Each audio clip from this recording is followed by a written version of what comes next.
Serial रिमझिम की कहानी में अब एक ऐसा जबरदस्त मोड़ आने वाला है जो समीर, रिमझिम और यश तीनों की जिंदगी पूरी तरह बदल देगा। आने वाले एपिसोड में दर्शकों को इमोशन, सस्पेंस और बड़े खुलासों से भरपूर ट्रैक देखने को मिलेगा। कहानी की शुरुआत होती है जब यश अचानक रिमझिम से टकरा जाता है। टक्कर लगते ही रिमझिम का संतुलन बिगड़ जाता है और वह गिरने ही वाली होती है, लेकिन तभी यश उसे संभाल लेता है। जैसे ही यश पहली बार रिमझिम का चेहरा करीब से देखता है, वह हैरान रह जाता है। उसकी आंखों में आंसू आ जाते हैं, क्योंकि उसे लगता है कि उसके सामने कोई और नहीं बल्कि उसकी बिछड़ी हुई पत्नी बरखा खड़ी है। सालों बाद अपनी बरखा जैसी शक्ल देखकर यश खुद पर काबू नहीं रख पाता और भावुक होकर रिमझिम को गले लगा लेता है।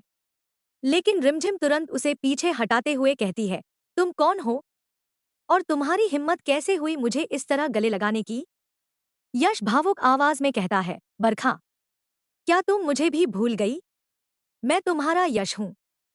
इतने सालों से तुम्हें ढूंढ रहा हूं। रिमझिम उसकी बात सुनकर साफ इंकार कर देती है। वह कहती है, मैं किसी बरखा नाम की लड़की नहीं हूं और न ही मैं किसी यश को जानती हूं। मैं सिर्फ समीर की पत्नी रिमझिम हूं। इतने में समीर वहां पहुंच जाता है। वह रिमझिम को परेशान देखकर तुरंत पूछता है कि आखिर क्या हुआ। रिमझिम पूरी बात बताते हुए कहती है कि यह अजनबी उसे बरखा कह रहा है और दावा कर रहा है कि वह उसकी पत्नी है। समीर तुरंत यश को चेतावनी देता है, यह मेरी पत्नी रिमझिम है और इस राज्य की रानी है। इसे परेशान करने की कोशिश मत करना। लेकिन यश पूरे आत्मविश्वास के साथ कहता है, मेरे पास सबूत है कि यही मेरी बरखा है। यह कहकर वह तेजी से अपने कमरे में जाता है और एक पुराना फोटो एल्बम लेकर लौटता है। वह उसमें से बरखा की तस्वीर निकालकर समीर और रिमझिम के सामने रख देता है। जैसे ही दोनों उस तस्वीर को देखते हैं, उनके पैरों तले जमीन खिसक जाती है। फोटो में मौजूद बरखा बिल्कुल रिमझिम जैसी दिखाई देती है। चेहरा, आंखें, मुस्कान और हावभाव तक एक जैसे होते हैं। यह देखकर रिमझिम खुद भी गहरे सदमे में चली जाती है। रिमझिम सोचने लगती है, यह कैसे संभव है? कोई दूसरी लड़की बिल्कुल मेरी जैसी कैसे हो सकती है? यश कहता है, तुम रिमझिम नहीं हो, तुम मेरी बरखा हो। जरूर किसी हादसे में तुम्हारी याददाश्त चली गई होगी, इसलिए तुम मुझे पहचान नहीं पा रही हो। लेकिन समीर गुस्से में आकर कहता है, अपनी गलतफहमी दूर कर लो। यह मेरी पत्नी है। अगर दोबारा तुमने इसे छूने की कोशिश की तो अच्छा नहीं होगा। समीर की चेतावनी सुनकर भी यश पीछे हटने को तैयार नहीं होता। वह दृढ़ आवाज में कहता है, मेरा दिल कभी झूठ नहीं बोलता। जैसे ही मैंने इसे देखा, मुझे एहसास हो गया कि यह मेरी बरखा ही है। चाहे मुझे कितनी भी मुश्किलों का सामना करना पड़े, मैं सच साबित करके रहूंगा और अपनी बरखा को वापस लेकर जाऊंगा। यह कहकर यश वहां से चला जाता है, लेकिन उसके शब्द समीर और रिमझिम दोनों के मन में तूफान खड़ा कर देते हैं। समीर मन ही मन सोचने लगता है, यश इतना भरोसे से क्यों कह रहा है कि रिमझिम ही बरखा है? कहीं सच में कोई ऐसा राज तो नहीं जिसे हम नहीं जानते? दूसरी तरफ रिमझिम भी लगातार उसी फोटो को देखती रहती है। तस्वीर में मौजूद लड़की और अपने चेहरे के बीच की समानता देखकर उसका मन बेचैन हो उठता है। वह खुद से सवाल करती है, क्या सच में मेरा कोई अतीत है जिसके बारे में मुझे कुछ याद नहीं? क्या मैं कभी बरखा थी?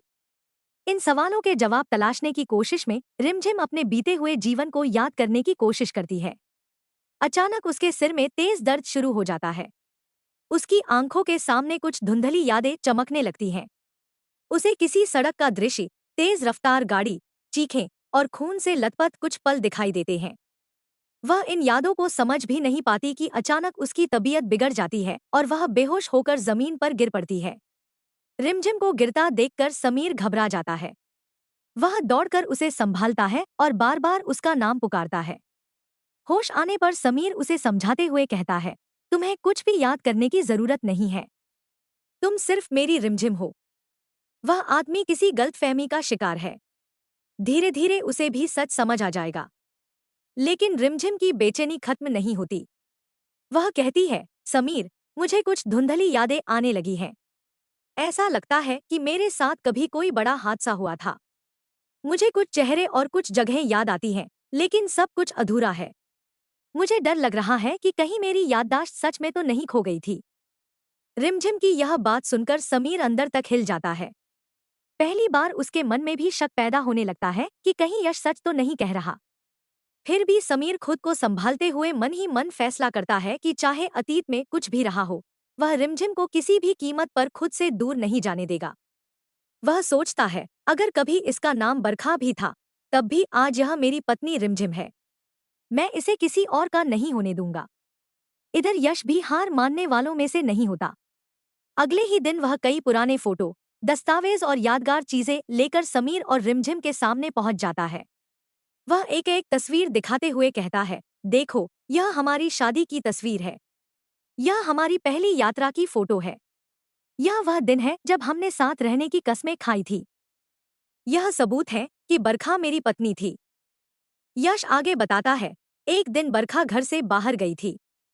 उसके बाद वह कभी वापस नहीं लौटी। पुलिस ने मुझे बताया था कि एक लड़की का भयानक एक्सीडेंट हुआ था और उसकी याददाश्त चली गई थी। मैंने पूरे शहर में उसे ढूंढा, लेकिन वह कभी नहीं मिली। आज इतने सालों बाद भगवान ने मुझे मेरी बरखा से मिलाया है। अब मैं उसे दोबारा नहीं खो सकता। यश की बातें।